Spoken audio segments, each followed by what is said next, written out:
Support comes from the Missouri Forest Products Association, committed to conservation and careful management of the state's forests to make them more resilient and better habitats for wildlife.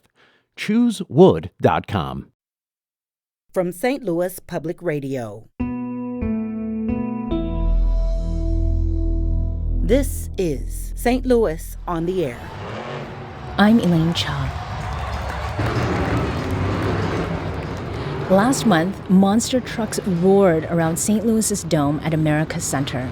They gathered for Monster Jam, and if you were there, like I was, using only the edge of my seat, you'd have seen massive vehicles tearing along dirt tracks and defying gravity. It turns out that the St. Louis region has its own monster influence on the culture of monster trucks. That includes Rich Inman of Ellis Grove, Illinois, whose Concussion Motorsports shop manufactures Titanic-sized chassis and even entire trucks for export.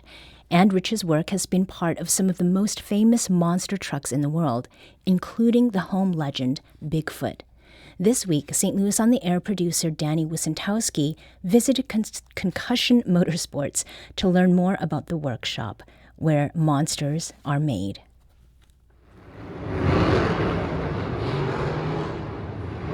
Inside Rich Inman's cavernous workshop, the walls are covered in pieces of monster truck history. That includes actual pieces of actual monster trucks, their driver's side doors painted wild colors with names like Snakebite, Crusher, High Maintenance, and, of course, Bigfoot. But this isn't a museum, it's a place for building new monster trucks. Near the wall, Rich Inman shows me a chassis, a massive metal structure of interlocking tubes and pipes. The chassis is the internal structure of the vehicle onto which all the other parts are fixed. It's kind of like the monster truck's skeleton. This is what's called the bottom half of a monster truck chassis. It's called a cradle. Now, building a monster truck isn't like building a car. It needs to be resilient, to be protective, but also a monster. It needs to be tough. Every weekend, these things will go 20, 30 feet in the air and come crashing down doing backflips. They've got to be built extremely strong. They've also got to be flexible and capable of protecting a driver even as they're being launched into the air with thousands of pounds of metal around them. On the walls of his workshop, Rich can trace the history of his own work. A big part of his career includes working on the modern iterations of Bigfoot. Bigfoot's owner, Bob Chandler, essentially started the monster truck phenomenon in the 1980s. Rich points out a poster of Bigfoot hung on a door of the workshop. It shows a blue monster truck flying through the air. Our first one that we built for him, chassis was Bigfoot 18, and there it is doing the world record long jump. In 2012, it was 214 feet and 8 inches. Rich doesn't labor alone. Also in the shop is Butch Hartman. He's worked for Concussion Motorsports for 13 years, and today he's tinkering on another chassis. We want to see it flying through the air. We want to see it performing up to its potential and putting a show on for the crowd and everything. I mean, that's what we build them for. Butch has no illusions about the fate of the trucks he works on, but he says he's not worried, knowing that everything he touches is destined for smashing and flying. As far as a full-blown monster truck, it's amazing just watching what people put them through, doing the long jumps, skying them 40, 50 foot up in the air. If you don't have a good driver, no matter how good the machine isn't going to perform. But at the same time, if you don't have a extremely well designed and put together piece of equipment underneath the driver can't perform to their full potential either. I say goodbye to Butch and catch up with Rich on the other side of the shop. He spent the last 20 years honing this business, which started in his grandfather's home before expanding in the early 2000s. In those 2 decades, Rich has shepherded his trucks across the country and crossed oceans, bringing his creations to Canada, Mexico, New Zealand, and Australia. Rich doesn't let just anyone get in the driver's seat, and he admits that he's picky about his customers. He says that he feels married to these massive vehicles, even after they're sold. These things are made to go out and tear them up. I know that, and they know that. I had one customer, he took a truck, it was done, he left with it, And like the first 4 weekends that he did shows with it, he barrel rolled it twice, rolled it over another 2 times, and some of the roll cage was bent just a little bit. And he called and he was upset, and I'm like, look what you've done the last 4 weeks. We build these things extremely strong and safe, but they tear up. For Rich, keeping these machines running and building new ones is a path that began when he was a child in St. Louis, sitting on the edge of his seat and watching Bigfoot take flight. Monster trucks started in St. Louis. They used to have truck and tractor pulls and monster trucks out at the St. Louis Checker Dome every year. And the very first time that Bigfoot did a show there, my dad took me, and as soon as Bigfoot come out on the track, I was like, I know what I'm doing. That was St. Louis on the Air producer Danny Wysentowski, who visited the Concussion Motorsports workshop earlier this week, and now in studio to talk more about monster trucks and their unique impact on the St. Louis region. We have Rich Inman, owner of Concussion Motorsports. Rich, welcome to the studio. Thanks for having me. Now, it sounds like your passion for monster trucks was a love-at-first-sight deal, and the first sight was Bigfoot, the world's first monster truck created right here in St. Louis. Rich, was it Bigfoot as a machine that got you, or Bigfoot as a performer? Honestly, both. Mm-hmm. Both. And how old were you when you experienced that? Probably 7. Mm-hmm. And as soon as Bob Chandler come out with the original Bigfoot, I was like, that's what I'm going to do the rest of my life. And how did your family feel about that? My they was son, okay with it. Yeah. My son has said that he has wanted to be a monster truck driver. You've had the opportunity also to sit behind the wheel. Yes. Yep. What is that experience like? Honestly, you can't describe it. It's the G-forces that you get out of it. You can get hurt. I've actually got hurt in one. I hurt my neck in one, and I drove a little bit after that, but I don't anymore. You stay out of the Yep. seat. Yep. How far off the ground is the driver's seat itself? The driver's seat's probably just 6 feet when the truck's setting. Okay. Well, I'm 5'2", so I would probably need a boost to get up in there. Yeah. Now, what was it that took you from monster truck fan to monster truck maker? The first truck that I had, I bought it, and I ran it for like 5 years. And then I sold it. I built one for myself, and I ended up selling that one. And the guy that bought it, he wanted some spare parts, and the word got out, and it's never stopped. And how, over time, have you built up the shop? We'd heard in Danny's piece that it started with your grandfather, and then you kind of grew it into something. So my grandparents' shop is on the top of the hill from mine, and I worked out of there and built a few trucks out of there and ran my first truck, and then I built my shop, and then just been working out of it since 2005, I believe. Mm-hmm. And how many people do you have working at Concussion? 2 all the time, sometimes 3 and 4. And are these folks you grew up with? Did they come to you because of what you were doing? Buddies that I grew up with that used to go to shows with me when I was young. So it's a community kind of effort. Now, monster trucks are something that a lot of people think of as decidedly or maybe even exclusively American, but monster truck fandom crosses borders, and Concussion Motorsports, you ship trucks to folks abroad. What does it take to get something the size of a monster truck from Ellis Grove to another country? We work with a shipping company, and we got to get extra large shipping containers. Mm-hmm. They will come and pick them up, tons of paperwork, and take them. We've got I think 6 in Australia, a couple in England, and we're building a handful of them going overseas right now.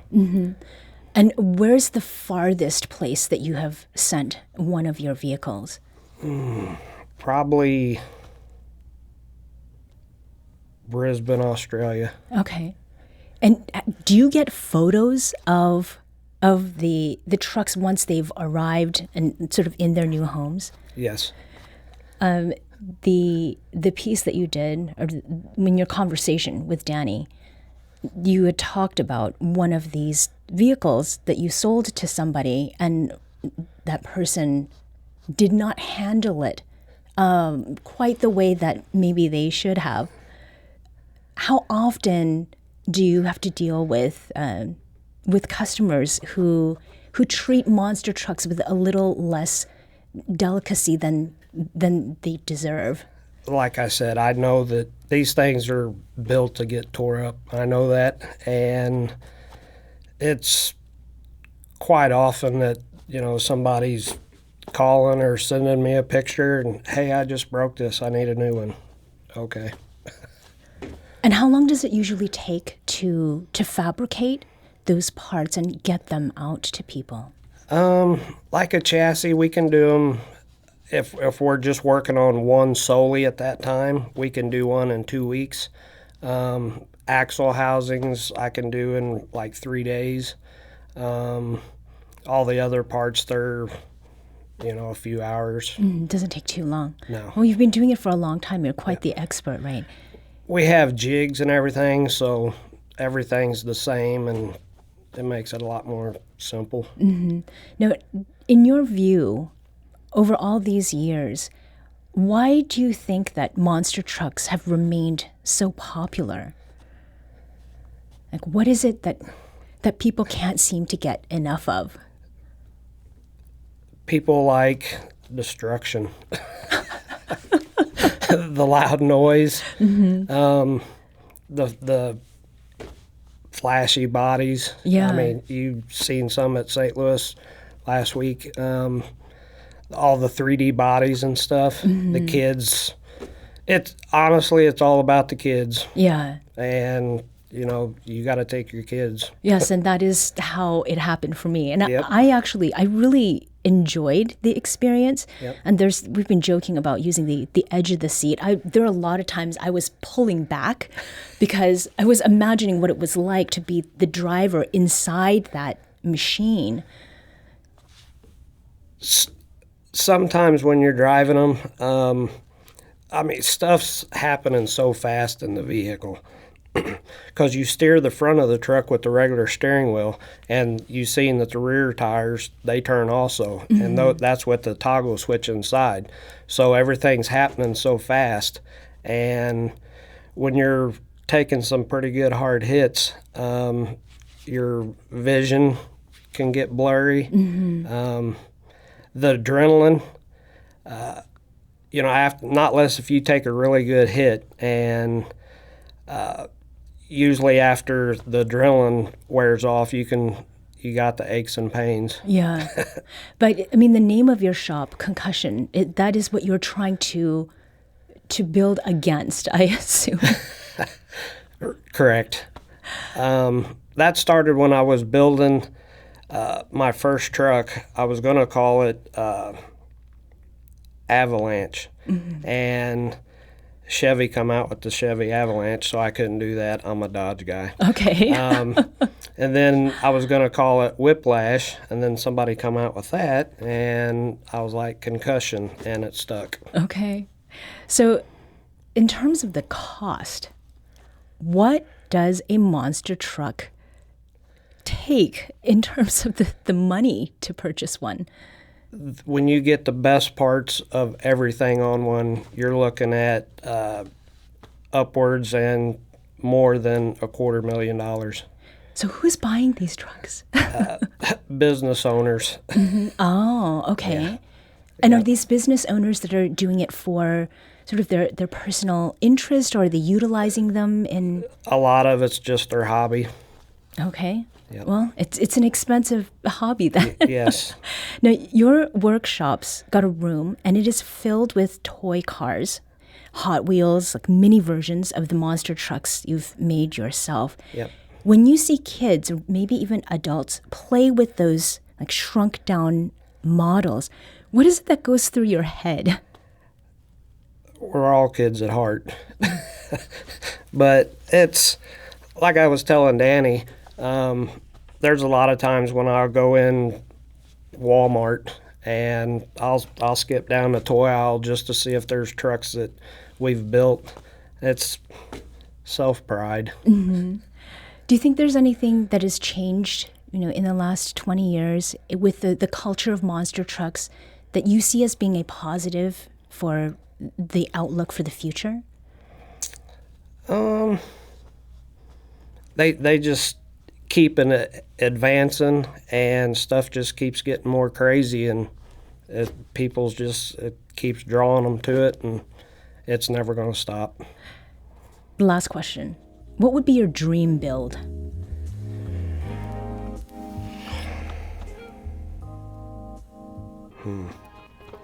We've got some ideas, some new technology we're going to try. We do all of our stuff on SolidWorks first. A buddy of mine, Tom Montgomery, he does all my SolidWorks stuff and stress analysis. So we test everything first, so we know it's going to work, but it'll be in production here before too long. Okay. Well, please let us know when that happens. We'd love to hear about it. Will do. Rich Inman is owner of Concussion Motorsports in Ellis Grove, Illinois. He spoke with us today about monster trucks. Thank you so much for talking with us. Thanks for having me.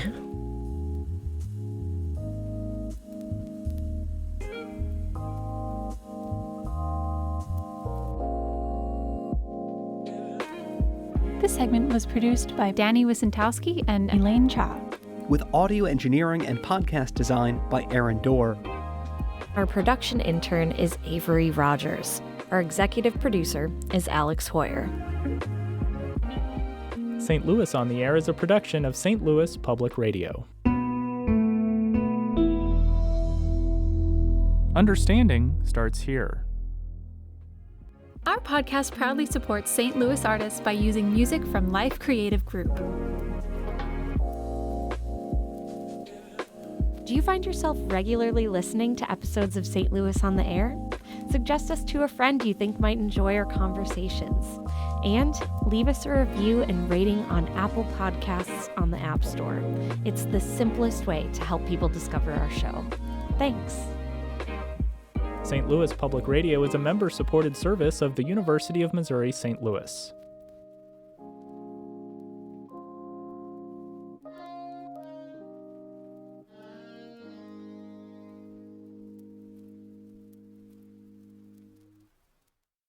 Support comes from the Missouri Forest Products Association, providing more than 41,000 jobs in the production of wood pallets, railroad ties, white oak barrels, hardwood floors, and more. Details at choosewood.com.